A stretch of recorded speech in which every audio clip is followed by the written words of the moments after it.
জনাব আসলাম চৌধুরীর নমিনেশন বাতিল ঘোষণা করা হলো।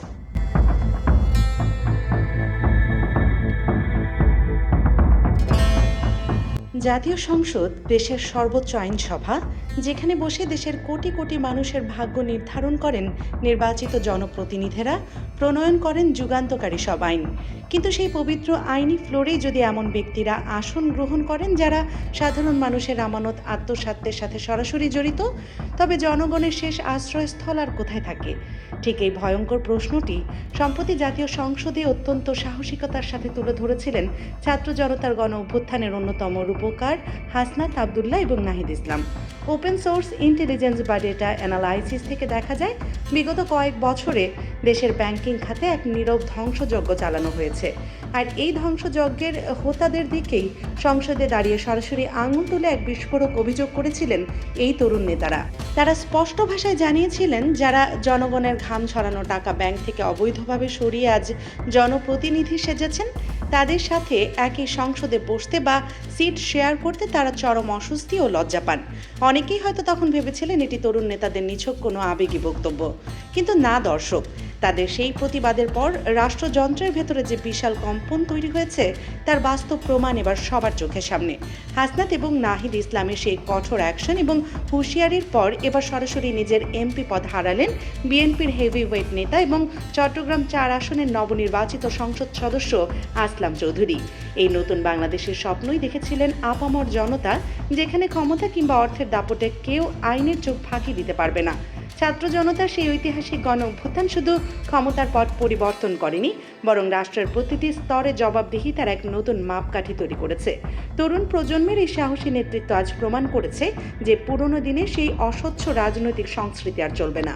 সাধারণ মানুষের আমানত নিয়ে ছিনিমিনি খেলা ব্যক্তিরা যতই প্রভাবশালী হোক না কেন, তাদের মুখোশ উন্মোচন করা এখন সময় দাবি। এই নতুন রাজনৈতিক জাগরণের ফলেই বিচার ব্যবস্থাও আজ অনেক বেশি স্বাধীন এবং নিরপেক্ষভাবে কাজ করার সাহস পাচ্ছে, যার জ্বলন্ত প্রমাণ এই ঐতিহাসিক রায়। জনগণের ভোটে নির্বাচিত হওয়ার পর দেশের সর্বোচ্চ আদালত ঋণ খেলাপির মতো ন্যাক্কারজনক অপরাধের কারণে আসলাম চৌধুরীর প্রার্থিতা চিরতরে বাতিল করে দিয়েছে। সদ্য অনুষ্ঠিত ত্রয়োদশ জাতীয় সংসদ নির্বাচনে চট্টগ্রাম 4 আসন থেকে বেসরকারিভাবে বিজয়ী হয়েছিলেন বিএনপি নেতা আসলাম চৌধুরী। কিন্তু 30 জুন সকালে প্রধান বিচারপতির নেতৃত্বে 4 বিচারপতির আপিল বেঞ্চ এক ঐতিহাসিক রায় ঘোষণার মাধ্যমে তার প্রার্থিতা চূড়ান্তভাবে বাতিল করে দেয়। ফলে তিনি আর কোনোভাবেই সংসদ সদস্য হিসেবে শপথ নিতে পারবেন না। মামলার ইনভেস্টিগেটিভ নথিপত্র বিশ্লেষণ করলে দেখা যায়, আসলাম চৌধুরীর বিরুদ্ধে শুরু থেকেই বিপুল অঙ্কের ব্যাংক ঋণ খেলাপির গুরুতর অভিযোগ ছিল। এই রায়ে আপিল বিভাগ নির্ধারণ করেছেন যে তার মনোনয়ন বাতিল ঘোষণা করেছেন। যেহেতু তিনি ঋণ খেলাপি হিসেবে জনাব আসলাম চৌধুরীর নমিনেশন বাতিল ঘোষণা করা হলো। কিন্তু গত 18 জানুয়ারি নির্বাচিত কমিশনে আপিল শুনানির শেষ দিনে অত্যন্ত রহস্যজনকভাবে তার মনোনয়ন বৈধ বলে ঘোষণা করা হয়। এই সিদ্ধান্তের বিরুদ্ধে সংশ্লিষ্ট ব্যাংক হাইকোর্টে রিট করলেও সেটি খারিজ হয়ে যায়। এরপর আইনি লড়াই গড়ায় সুপ্রিম কোর্টের আপিল বিভাগে।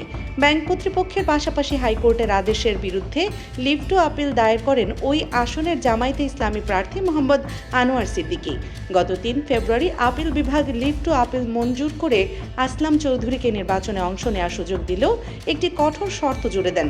আপিল নিষ্পত্তি না হওয়া পর্যন্ত নির্বাচনের চূড়ান্ত ফলাফল বা গেজেট প্রকাশ করা যাবে না। 12 ফেব্রুয়ারি নির্বাচনে আসলাম চৌধুরী বিপুল ভোটে জয়লাভ করলেও আদালতের ওই নিষেধাজ্ঞার কারণে নির্বাচন কমিশন তার গেজেট প্রকাশ করতে পারেনি। দীর্ঘ আইনি প্রক্রিয়া শেষে 15 জুন প্রধান বিচারপতি নেতৃত্বাধীন আপিল বেঞ্চে চূড়ান্ত শুনানি অনুষ্ঠিত হয় এবং এই স্পর্শকাতর মামলার আদালতকে আইনি সহায়তা দেওয়ার জন্য অ্যামিকাস কিউরি হিসেবে নিয়োগ দেওয়া হয় দেশের শীর্ষ 2 আইনজীবী এম কামরুল হক সিদ্দিকী এবং প্রবীর নিয়োগীকে। অবশেষে 30 জুন সব পক্ষের শুনানি শেষে আদালত আসলাম চৌধুরীর প্রার্থিতা বাতিলের এই যুগান্তকারী রায় ঘোষণা করেন। হাসনাত আবদুল্লাহ এবং নাহিদ ইসলাম সংসদে যে আর্থিক অনিয়মের কথা বলেছিলেন, তার মূল হাতিয়ারই হলো এই ঋণ খেলাপি বা লোন ডিফল্টার সিস্টেম। সাধারণ মানুষের কাছে এটি একটি ব্যাংকিং টার্ম মনে হলেও এর পেছনের কৌশলটি অত্যন্ত সুপরিকল্পিত। দেশের সাধারণ কৃষক, প্রবাসী শ্রমিক, চাকরিজীবী এবং ক্ষুদ্র ব্যবসায়ীরা তাদের জীবনের সমস্ত সঞ্চয় ব্যাংকে জমা রাখেন এবং ব্যাংক সেই টাকাগুলো একত্র করে বড় ব্যবসায়ীদের ঋণ দেয়, যাতে দেশে শিল্প কারখানা গড়ে ওঠে। কিন্তু প্রভাবশালী রাজনীতিকরা তাদের রাজনৈতিক ক্ষমতা ও দলীয় প্রভাবকে খাটিয়ে ব্যাংকের পরিচালনা পর্ষদকে কার্যত জিম্মি করেন। এরপর ভুয়া কোম্পানি, অস্তিত্বহীন প্রজেক্ট এবং পণ্যের দাম বহুগুণ বাড়িয়ে দেখিয়ে ব্যাংক থেকে শত শত কোটি টাকা বের করে নেন।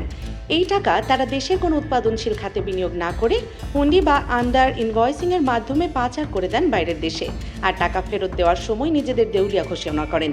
এটি কোনো ব্যবসায়িক ব্যর্থতা নয়, এটি হলো রাজনৈতিক ক্ষমতার অপব্যবহার করে সাধারণ মানুষের আমানত সরাসরি আত্মসাৎ করা। এই অপরাধীদের কারণে একটি রাষ্ট্র কিভাবে ভেতর থেকে পঙ্গু হয়ে যায় তা জানলে যে কোনো সচেতন নাগরিকের রক্ত হিম হয়ে যাবে।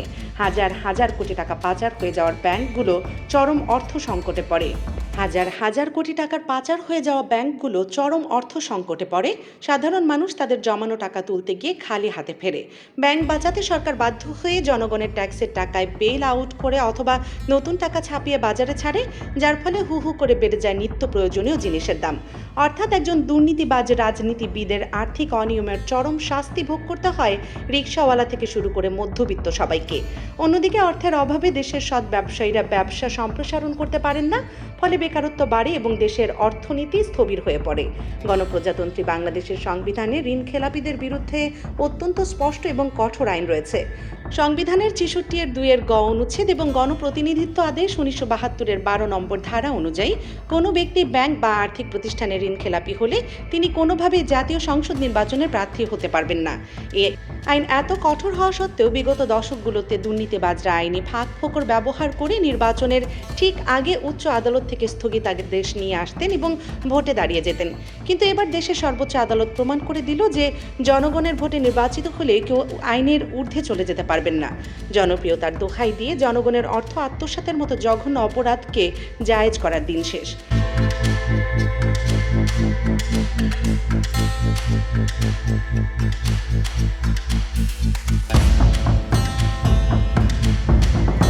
প্রিয় দর্শক, সংসদে হাসনাত আবদুল্লাহর এই সাহসী পদক্ষেপ এবং সুপ্রিম কোর্টের আপিল বিভাগের এই যুগান্তকারী রায়কে আপনি কিভাবে দেখছেন?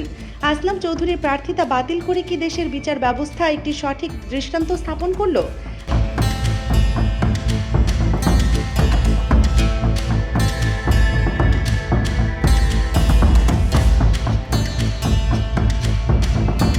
আপনার মূল্যবান মতামত অবশ্যই কমেন্ট বক্সে জানিয়ে দিন। ভিডিওটি ভালো লাগলে একটি লাইক দিন এবং রাজনীতি ও ভূ রাজনীতির এমন সব এক্সক্লুসিভ ইনভেস্টিগেটিভ মেগা বিশ্লেষণ সবার আগে পেতে